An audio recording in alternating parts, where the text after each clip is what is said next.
Now that the persona's been established, we can start. Has anybody been to the mystery spot before? Yeah. Oh, wow. Okay. How long ago? 7 years ago. 7 years ago. 7 years ago. Same. We have been Same. same. Wonderful. Okay. Anybody else been here before? About 10 years. How about you, sir? I'm sorry? 7 years ago. 7 years ago. That's a wonderfully lucky number today. Yeah. 7? 4 years? I like it. Don't worry, if you've been here before, nothing has changed. Yeah, except for your tour guide, obviously. I'm a little more handsome. Because nothing is changed. You would have reduced the ticket charge. What's up? You would have reduced the ticket charge because nothing is changed. That's true. I think the only thing that's changed is the parking fee, as well as my jokes. They've gotten worse. So. A little bit of history behind the mystery. This place was originally owned by a lumber company until the year of 1939, which is when a man named George Prather decided that he wanted to purchase the flat land out here to my left, which comprises our garden and parking lot areas today. Mr. Prather was hoping to use that land to build himself and his wife a summer cabin out here in Santa Cruz. However, this lumber company that he was purchasing that land from, they had different plans because they were unwilling to sell George just the flat land alone, saying they would only consider parting with it if he was also prepared to purchase the hill to my right in a package deal. And this lumber company was being, a little shady with that counteroffer because they were choosing to leave out some crucial information for Mr. Prather.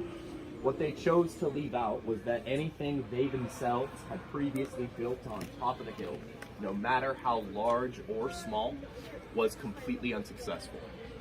Because during the winter time of its construction, when the rains and landslides would come about in the area, they would find the structures they had just built beginning to tumble down this hill towards the valley below due to these landslides over the entire course of the winter. So without knowing that information outright, George Prather jumps on this opportunity and he buys the land because in his mind it just seemed like a little bit more land, a little bit more money, whatever, I'll pull some strings and make it work.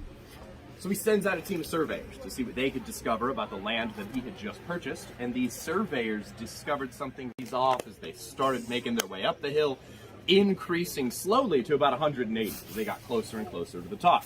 So as they were walking up this hill, they were watching slowly as north was becoming south, which means that east was becoming west. Oh my gosh, thank you guys. Wow, finishing my sentences. I haven't felt a connection like this in a very long time, you guys. I'm talking like before quarantine, so do you want to meet my parents after this? So yes, east would become west, and from their compasses giving them false readings and where the surveyors were receiving those false defense lines. I get a few people that do every tour, and that's how I know they went to a community college. Now, the redwood tree, I like this one, right? Because it holds water, it's nature, it's touching the cabin, it looks tall, probably old. However, redwood trees grow very quickly at about 2 feet in height per year. While that tree looks very large, it's only 150 feet tall, so it's about 75 years old, while the cabin was built in 1940. So the cabin is pushing nearly 81 years old. It's got about 6 years on that tree, and it's ready for the senior discount it's been waiting for. So if it wasn't the tree, why did it stop? We believe that what stopped the cabin is what's known as a gravitational anomaly that's present within this 150-foot diameter, present within the mystery spot itself. Now this gravitational anomaly emanates from the epicenter and pushes and pulls things out and away in all directions at the same time at a constant rate. So we believe head-on is what allowed the cabin to slide instead of tumble. More importantly, giving it the opportunity to collect debris on its way down. Tree stumps from the lumber anomaly at work. Now, all I need you to do is when I bring it out of the cabin, go, ooh, ah, as loud as you can, so that my boss can hear you down in the garden, think I'm doing a great job, and maybe pay me in something other than bumper stickers, okay? Wonderful. So, ladies and gentlemen, this is the one, the only, the world famous, the Board of Mystery. Ooh. Ah. Okay. Looking around, What's up? He came out. Wonderful. Paycheck done. I just couldn't help but notice that a lot of you look like you're saying to me, did I really just pay $8 to see 3? No, not at all. You also paid a parking fee. Now,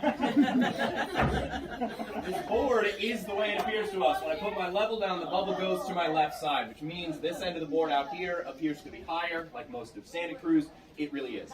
Now, this end inside the cabin appears to be lower. It is. Thank God not everything has to be a mystery, but if I take a billiard ball, place it on the board, let it go, it's going to stay in one place, despite this end being higher, this end being lower. It's a lot like what's happening with the cabin, right? The cabin is on a hillside, but still choosing to stay in one place. Now, if I were to disrupt the equilibrium that this billiard ball has found, I push it closer to the center of the mystery spot. You'll see it slow down, stop, and then change directions, being pushed back up and out by that gravitational anomaly. Now, it could be caused by the groove. I could be making all this up. So I'll flip it around.